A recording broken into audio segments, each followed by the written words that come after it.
नमस्ते दोस्तों, स्वागत है आपका आज के इस कलरफुल और एनिमेटेड एक्सप्लेनेटर में। आज हम एक बहुत ही दिलचस्प सफ़र पर निकलने वाले हैं।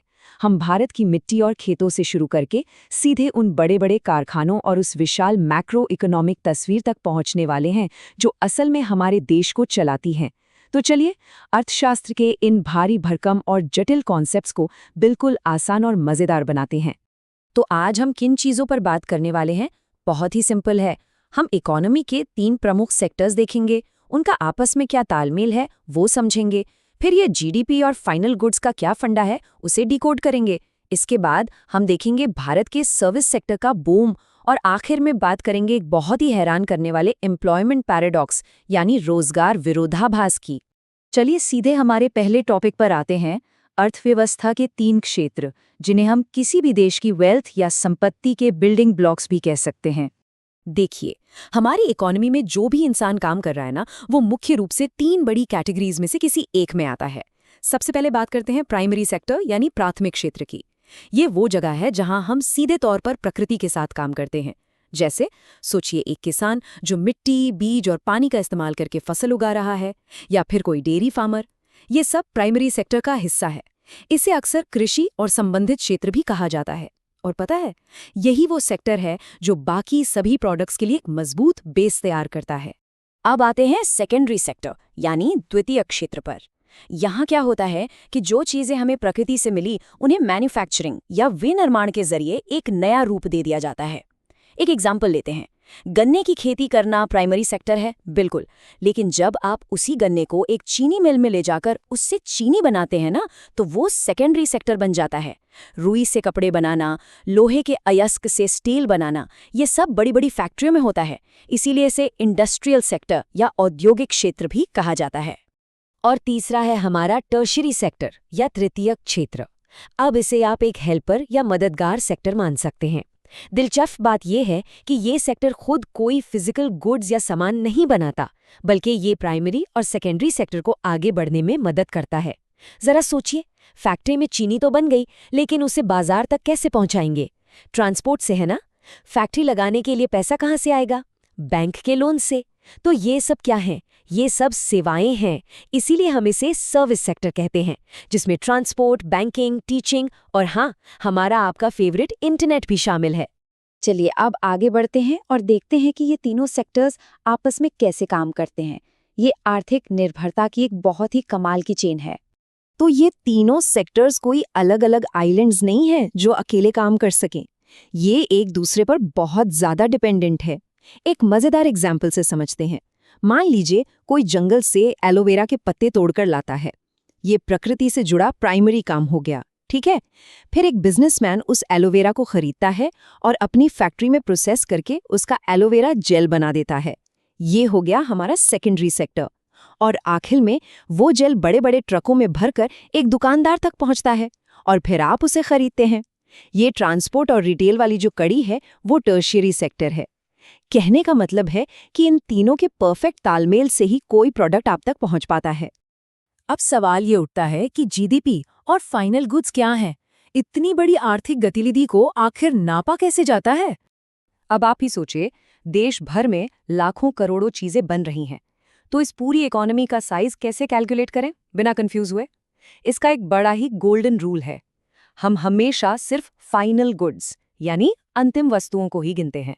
अब ये इंटरमीडिएट गुड्स क्या भला है? ये वो चीजें हैं जो कोई और चीज बनाने में खप जाती हैं, जैसे वो कच्चा एलोवेरा पत्ता या फैक्ट्री की बिजली। और फाइनल गुड्स वो हैं जो सीधा आपके और मेरे इस्तेमाल के लिए रेडी हैं, जैसे वो बॉटल में बंद एलोवेरा जेल। हम इंटरमीडिएट गुड्स को इसलिए नहीं गिनते क्योंकि उनकी कीमत तो पहले से ही फाइनल प्रोडक्ट में छुपी होती है। इसे थोड़ा और सिंपल करते हैं। मान लीजिए आपने दुकानदार को एलोवेरा जेल के लिए 100 रुपए दिए। अब उस 100 रुपए में कच्चे एलोवेरा के 50 रुपए और फैक्ट्री में उसे जेल बनाने के 30 रुपए पहले से ही शामिल हैं, है ना? अगर हम कच्चे एलोवेरा के 50, फैक्ट्री के 30 और उस जेल के 100 रुपए सबको अलग अलग जोड़ने लग जाएं, तो टोटल 180 हो जाएगा। और ये तो बिल्कुल गलत कैलकुलेशन है। ऐसा करने से हमारी इकोनॉमी का साइज झूठा और बहुत बड़ा दिखने लगेगा। इसीलिए हम सिर्फ उस आखिरी 100 रुपए को ही गिनते हैं। और बस इसी फाइनल वैल्यू को जोड़ने से हमें मिलता है हमारा जीडीपी यानी ग्रॉस डोमेस्टिक प्रोडक्ट। अगर सिंपल शब्दों में कहें तो किसी भी एक साल में देश के भीतर तीनों सेक्टर्स में जितने भी फाइनल गुड्स और सर्विसेज बने हैं उन सब की टोटल वैल्यू ही जीडीपी है। अब आप समझ सकते हैं कि ये कितना बड़ा और मुश्किल काम है जिसे सरकार के अलग अलग मंत्रालय सारा डेटा इकट्ठा करके पूरा करते हैं। आइए अब बात करते हैं भारत की। भारत के टर्शरी सेक्टर का जो बूम आया है यानी सर्विस इकोनॉमी का जो उदय हुआ है वो बहुत ही शानदार है। देखिए, इतिहास गवाह है कि जब भी कोई इकोनॉमी ग्रो करती है तो वो पहले प्राइमरी से सेकेंडरी और फिर टर्शरी सेक्टर की तरफ शिफ्ट होती है। एक समय था जब भारत की जीडीपी में सबसे बड़ा हिस्सा हमारे प्राइमरी सेक्टर का था, लेकिन आज की तस्वीर बिल्कुल अलग है। आज टर्शरी यानी सर्विस सेक्टर भारत की जीडीपी में सबसे ज़्यादा वेल्थ क्रिएट कर रहा है। इसका हिस्सा सबसे बड़ा हो चुका है, जबकि प्राइमरी सेक्टर का योगदान सिकुड़कर सबसे कम रह गया है। अब आप सोचेंगे कि अचानक सर्विस सेक्टर में इतना बड़ा बूम कैसे आ गया? इसके पीछे कई कारण हैं। पहला तो ये कि सरकार तेजी से अस्पताल और स्कूल जैसी बेसिक सर्विस बढ़ा रही है। दूसरा, जैसे जैसे खेती और इंडस्ट्री ग्रो हुई वैसे वैसे ट्रांसपोर्ट और ट्रेड की डिमांड भी बढ़ गई। तीसरा कारण बहुत ही प्रैक्टिकल है, लोगों की इनकम बढ़ रही है। अब जेब में पैसा ज्यादा है तो लोग बाहर खाना खाने जाते हैं, घूमने जाते हैं, प्राइवेट हॉस्पिटल्स की सुविधा लेते हैं। और हाँ, सबसे बड़ा गेम चेंजर इंटरनेट और इन्फॉर्मेशन टेक्नोलॉजी। आज इसके बिना तो हम एक दिन भी इमेजिन नहीं कर सकते हैं, है ना? अब आते हैं इस एक्सप्लेनर के सबसे इंटरेस्टिंग और थोड़े चौंकाने वाले हिस्से पर, द एम्प्लॉयमेंट पैराडॉक्स, यानी हमारी अर्थव्यवस्था का सबसे बड़ा बेमेल। सर्विस सेक्टर में इतनी तेजी से बन रही वेल्थ को देखकर तो यही लगता है ना कि यार सब कुछ कितना परफेक्ट चल रहा है, लेकिन असल में यहाँ एक बहुत बड़ा रहस्य छुपा है। अब इस बात पे गौर कीजिएगा, जहाँ जीडीपी में हमारा सर्विस सेक्टर सबसे आगे है, वहीं जब बात रोजगार या एम्प्लॉयमेंट की आती है तो प्राइमरी सेक्टर आज भी 50% से ज़्यादा लोगों को काम दे रहा है। ज़रा सोचिए इस बात को, जो सेक्टर देश में सबसे कम वेल्थ बना रहा है वही सेक्टर आधे से ज़्यादा देश को रोजगार दे रहा है। ये तो बिल्कुल उल्टा हो गया। तो सवाल ये उठता है कि भारत के आधे से ज़्यादा वर्कर्स अभी भी प्राइमरी सेक्टर में क्यों अटके हुए हैं, जबकि वो सबसे कम जीडीपी बना रहा है। इसका सीधा और कड़वा सच ये है कि हमारे सेकेंडरी और टर्शरी सेक्टर ने पैसा तो बहुत बनाया, लेकिन वो हमारी बढ़ती हुई आबादी के लिए उतनी मात्रा में असली नौकरियां पैदा ही नहीं कर पाए। और बस यहीं से जन्म होता है प्रच्छन्न बेरोजगारी यानी डिस्गाइज्ड अनएम्प्लॉयमेंट का। अब ये क्या है? इसे ऐसे समझिए, एक छोटा सा खेत है जहां सिर्फ 2 लोगों के काम की जरूरत है, लेकिन वहां एक ही परिवार के 4 लोग काम कर रहे हैं।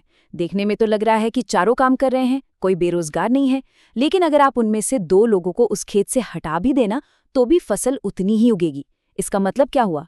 उन 2 लोगों की जो पोटेंशियल है, जो मेहनत है, वो वहां वेस्ट हो रही है। ये कोई आम बेरोजगारी नहीं है जो साफ साफ दिखे, ये एक छुपी हुई बेरोजगारी है। तो दोस्तों, इस पूरी चर्चा के बाद एक बहुत ही बड़ा और सोचने वाला सवाल हमारे सामने खड़ा होता है। अगर हमारे लाखों लोग खेतों में इसी तरह छुपी हुई बेरोजगारी का शिकार हैं और अपनी पूरी क्षमता का इस्तेमाल ही नहीं कर पा रहे हैं, तो एक देश के तौर पर हम भविष्य के लिए असली और प्रोडक्टिव नौकरियां कैसे पैदा करेंगे? इस एनिमेटेड एक्सप्लेनर में हमारे साथ जुड़ने के लिए बहुत बहुत धन्यवाद। इस आखिरी सवाल पर जरूर सोचिएगा, क्योंकि इसी में छुपी है हमारी अर्थव्यवस्था के असल विकास की चाबी। फिर मिलेंगे